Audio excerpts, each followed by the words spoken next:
Hello and welcome to another jungle video, and in this one we shall be looking at the new champion, Lillia. It has been many years since we received a new jungler. Of course, we've had lots of reworks in that time, Nunu, Volibear, Fiddlesticks, but finally the day has come, and to make up for the wait we got 2 extra limbs. But all the quirkiness and weirdness aside, we're looking at a power farmer that scales well into the mid and the late game and has weakish early game pressure. However, that does not mean she is useless and that you cannot carry with her, and in order to really show an application of this, once we go over how to maximize your abilities and playstyle, the best items and runes and maybe some first clears, we will actually go over a game that shows you how you can carry with this weird, unique, and why does it exist jungle champion deer. And as always, if you appreciate the content, please consider leaving a like and of course a subscribe, and also perhaps head to the Patreon to check out how you can support quality over quantity.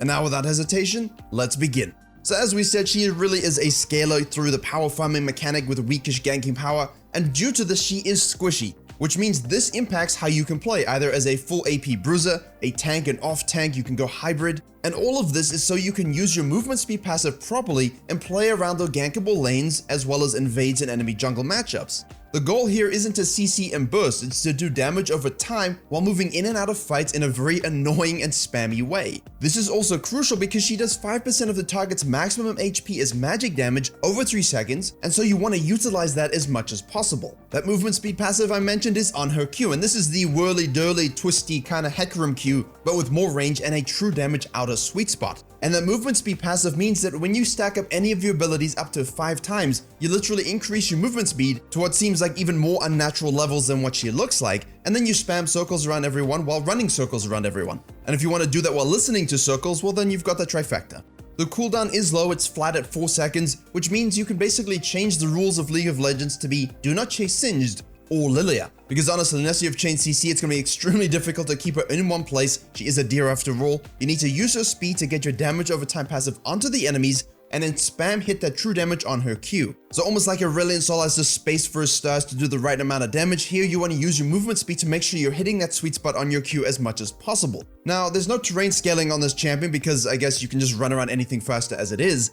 But while her W lets her move a few units in front of her and then do a baby level ground slam, don't let that distract you from the fact that the bonus damage at the center of it basically does 200% increased damage, which means it really hurts when she's fed. Make sure you tilt the enemies with your Q, hitting that outer damage sweet spot, and then dash in with the W to get a proper full stonky finish. Because you really actually want to use that sweet spot W as much as possible, and whenever a target is CC'd or slowed enough that even Yumi mains couldn't miss it. This can't be flash counter, by the way, so you don't have any sort of flash W set weirdness. E, on the other hand, is, it's as weird as it sounds. It's just a seed that rolls indefinitely until it hits a champion or terrain. But crucially, it also gives vision of the enemy or the target so that it can be used for probing bushes, long range ganks, unknown alien regions on the map, or in this case it feels like she's the alien, or simply as a finisher when someone's running away or to get a slowdown. The weird thing about this is you can actually use it out of base or as you're approaching lanes just to sort of poke and slow. At the same time, you can use it as an opening for your ganks, especially if someone has no dash or flash up, because it also activates your movement speed passive so that you can get to them faster. We're all about speed, and considering the next video, you'll see what I mean. And I don't know if anyone remembers those weird looking Mazda ads, but zoom zoom. Now her ultimate is where her kit really comes online and what accentuates the power farming get to 6 playstyle. It's basically like a Globy Zoe ult if you didn't hate one Zoe enough. Simply put, anyone on the map that's been afflicted by your spells, and literally any spells, gets drowsy and then put to sleep for 2 to 3 seconds scaling. And yes, when you're drowsy, you're slowed, so really for about half your life you're affected by the spell. And in teamfights, when she's fed and she hits multiple people with that sweeping Q slice, hits anyone with an E, you can use that ultimate to change the nature of a team fight, you can use that ultimate to make a pick, or to basically clean up. Now in order to use all of these abilities to the maximum, we need to talk about items, because most of your items make Odin cry. And yes, even through the eye that he doesn't have. Overall, her AP ratios are low, so building raw damage won't be the most optimal, and as I said at the beginning, very much an AP bruiser or possible disruption off tank. As such, there are certain builds, and I'm sure if she ever shows up in pro play, they will allow her to absorb more damage, zone with her Q, threaten with their ultimate. But ultimately, we're looking at HP, AP, and resistance-based itemization. What's that? The champion has damage over time for a passive? Well then, core items, 100% Runic Echoes and Liandry's. Runic Echoes is amazing for power farmers. It lets you really ramp up that time, and the damage over time proc with Liandry's, as well as her passive, just makes it such a perfect fit. It's like walking into a shoe store as a deer and you walk out with 4 identical pairs. It also gives enough HP to really give us some damage profile, as well as some HP to give us survivability. For boots, really it's pick your poison. Most commonly seen are Ionian and Korean high elo to basically add to the cooldown, because with cooldown it gives you more ability spam, which gives you more movement speed passives. But Merc treads are also core to make sure CC doesn't last that long, because remember, like in life, or Sarah Connor's life, Lillia wants to keep on moving. Or we can quote Obi-Wan, always on the move. And before I find a third reference, remember, yes, you can also go Ninja Tabby if the enemy's all AD, I won't forbid it. And if you really need to get to ganks and move around the map very quickly, Swifties, of course, added movement speed and resistance to slows. And finally, for the first phase of our itemization, if you have a good start, you have the Usain Bolt passive activated and you're avoiding all death with lots of kills and assists, consider going for that early Dark Seal and upgrading to the Magi if the game looks positive. And really, the Liandry's is your core item, and we do have some options afterwards. You can go full AP following with a Rylai's and a Zhonya's, or you can finish off your itemization with 2 tank items, and basically you would pick between the Rylai's and the Zhonya's if you needed the stasis and the armor. But Deadman's really has a super high win rate on this champion at the moment. I really don't think I need to explain why. Movement speed applications once again. And then you can adapt into things like Spirit Visage, Adaptive Helm, Frozen Heart, Void Stuff if you're going more with a full AP route. But really after the Liandry's, you can pick a whole slew of items, but these are your core ones and you can adapt as necessary depending on the game state, how fed you are, and if your team needs you to survive a bit longer. Now let's jump into our gameplay example where we can open up by talking about runes and then first clears, and then exactly how you can play this champion to carry so you're not really a deer in headlights. I'm sorry, I couldn't help it. I had to throw it in at least once. So the most common rune choice here is the Dark Harvest, obviously going with Backstab, into Eyeball, into Ravenous for added healing. Anything with ability spam can be really powerful with that rune. It is the most common and successful, and if you don't like the utility of the Inspiration Tree and it's not for you, especially if you're not higher elo, you can substitute in Nimbus Cloak and Celerity, which amplifies all your movement speed procs, and basically that's just disgusting. However, if you do want to play more into that playstyle, Phase Rush is also a very common page, and basically you can accentuate all of the movement speed passive, the stacks, the celerities, the Nimbus Cloaks. Even though the nerfs are coming through 10.16, I don't think it'll change too much the champions that love to use the movement speed playstyle. And then you finish off that with some domination as well. So those are the 2 core rune pages. There are some Conqueror players in Korea, other adaptations you can use, but these have the best win rates with the itemization. And while I was talking about the runes, you will notice that Lillia has started a 4 camp in a clear to get level 3.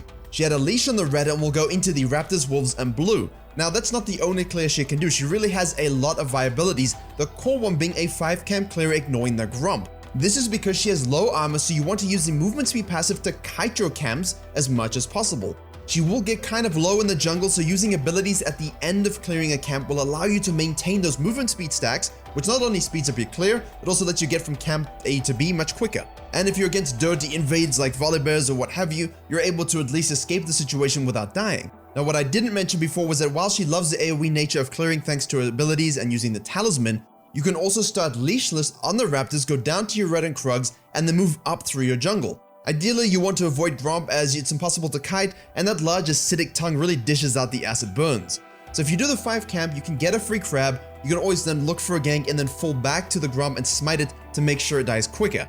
But don't worry, in 2 minutes the baby frog will return. That 5 camp clear really does better than a full one just because of the timings of how slow she can be when trying to do all of them. However, let's head back into our game where we utilized a 4 camp clear and why exactly she did that. So in this case, a 4 camp clear not only is healthier, allows you to save smites, it gets you on the map soon, and I always like that for most of your games, and high elo it's a little bit different, but impacting lanes or invading an enemy jungler like in this situation is exactly what you're looking for in order to carry. Yes, she looks innocent, she kinda weird, she makes strange noises, but Karthus players are predictable, the most predictable thing in the game. Which means at 255 you know they're on the Krugs and you can invade after a 4 camp clear to try and contest and shove them off because they get lower, the mana's kind of spammy, and then Bambi can show up and basically wallop the Krug and smite it away. So just because you are a farming scaling jungler, don't let that affect your mindset of what's the best course of action in order to actually impact the game. And also remember that center point, that sweet spot in the W, can be used with smite to basically outsmite enemies and basically combine it on your dragons and barons to secure things more securely. That being said, versus a ganking jungler, yeah, you're looking more to sequence and rinse the experience, get your level 6, play more like an Evelynn or Shyvana, but against another farming jungler, you do have enough sustain, movement speed, and power to combat them and take over the map. In this situation, basically a double crab. And then transition that to a nice gank on the bottom lane. And you can see the power of the W threatening the damage, forcing people to flash, spamming the Q and moving around with that movement speed passive, and then of course to finish off a kill, well, distribute your C to the enemy. It's only natural. And as junglers, we do love nature. But right then and there, another great usage of the E. Instead of using it for probing or just throwing it around the map blindly like a lot of people are doing, using it as a finisher on an immobile target that slows them and also does damage, it's actually pretty useful.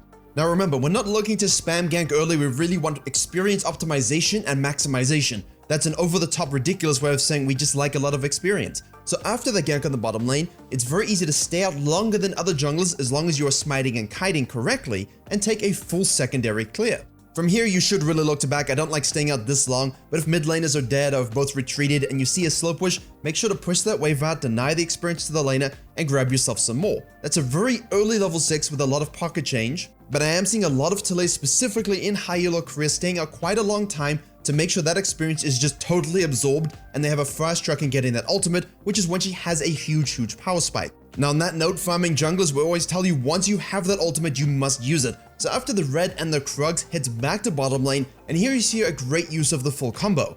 Open your gank with the E to try get a slow, miss it because you're highly skilled. Use a swooping Q to basically sparkle them with the glittery dust of the deer folk. Press R to make them sleep as they try to retreat. Hit them with the sweet spot W because they're not moving and they're drowsy.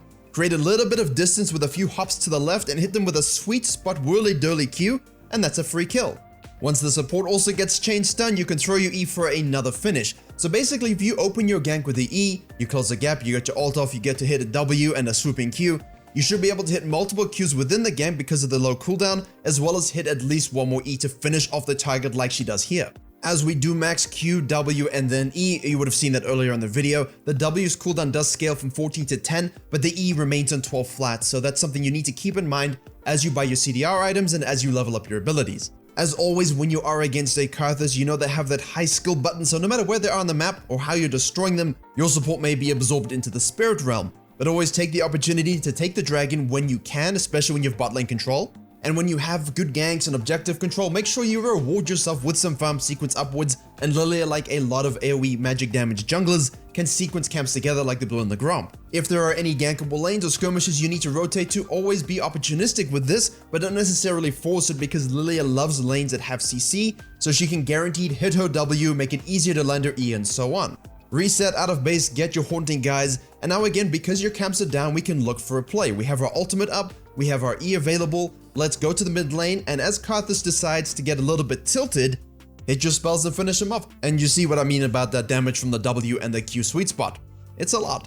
You see the Thresh roaming in the river, hit a nice long range E, and because that R is global, press it, they get drowsy, they go nap time, you go boom boom, and they get dead. Obviously, the Karthus isn't exactly having the best game, but that early invade and counter gank really hampered his experience. He's not really able to get anything going. Lillia has a lot more presence than he does, but we're not really focused on him. I've kept the mini screen just so you can see what he's doing. But from the Lillia's perspective, just make sure when you are doing these ganks and cutting him off, if you see him on the opposite side of the map, take his camps, don't let him farm and scale because you yourself are a farming and scaling jungler. Anything you deny him is even better because it goes to you as opposed to something like a Rek'Sai, which is just denying a little bit but delaying the inevitability that you will become useless and Karthus will, destroy you. Now at this point, you want to keep rinsing and repeating, using your ultimate when it's up, making picks and rotating when you can, using your movement speed, sequencing your camps, getting the dragons, counter jungling. We keep wanting to do that. So if the game remains stale, that's absolutely fine for your experience gains. We'll fast forward to when the game state is actually elevated,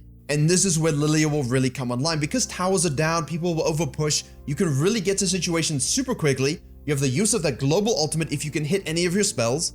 And in this case, the Boots of Swiftness, as I said earlier in the video, are a viable solution to roaming the map very quickly. They love that item in Korea. And you can also afford, with having such a big lead and Liandry's, to go into the tanky Itemization earlier because they won't be able to kill you. You will be able to kill them. And if your team doesn't have any other high HP targets, well, you're 6-0-2 and the game is looking completely out of control. Now basically, games like this will devolve into macro-orientated plays, grouping, skirmishing, farming in between, or if you're NA, simply A-ramming until someone wins. But I want to focus on how you can use Lillia in these cases when you're fed to actually make sure that the game is continually in your favor and you actually come away with a win. Hit long-range E's, force flashes with the sleep. We take those because next time, well, they can't flash. But you'll see in this instance, you're not necessarily looking to rush and engage like a classical tank. You're looking simply to frontline, absorb the damage with your HP, move in and out with your movement speed, hit E's as you can, try and hit as many targets with your Q as you can. Your use of the ultimate will come down to the nature of the game, but in this case it simply allows them to zone the Vayne and prevent her from entering the fight. Ezreal hits the ultimate, and the damage over time passes from Lillia gets her the kill. All you had to do is hit ER Ezra ult and the damage over time did the rest. And now basically you're looking to zone and disrupt and get in the way of enemies, chase them down with Qs, hit sweet spots Ws, keep throwing out E's to get slows, and you should totally be in control. Be able to win fights, get barons, dragons, and close the game out as you would with any other champion. If you are of course a more squishier AP build, or if you have the Rylas as well as the Void and the Zhonyas, use those items correctly, make sure you're hitting those sweet spot Ws on slow targets or CC targets, spam your Q as much as possible with the outer edge true damage, and basically you can play around a disengage comp or an engage comp with your ultimate, depending on who and how many of the enemy team are afflicted with your passive Dream Dust. And for shifty teams, the Rylas can be useful, as you see she buys that in this game as they basically fight and close it out. Don't forget to use your runes to your best abilities, harvest or phase rush, itemize correctly versus the team comp you're facing, farm well, gank well, use your ultimate with your brains, and you should be looking at many wins. Although you have a nice introductory capsule on how to maximize Lillia's abilities with everything you need to know, I hope. I know we got a little bit focused and serious at the end there, but we threw a lot of jokes at the beginning of the video. Please do like, share, and comment if you enjoyed and learned something. Don't forget to have a look at the gameplay channel, the Twitch stream, as well as the Patreon to support all the Virkayu content further. I'm looking to get 3 videos out this week, so please do subscribe and hit the bell to make sure you are aware of those. As always, thank you very much for watching, and I will see you all in the next tutorial.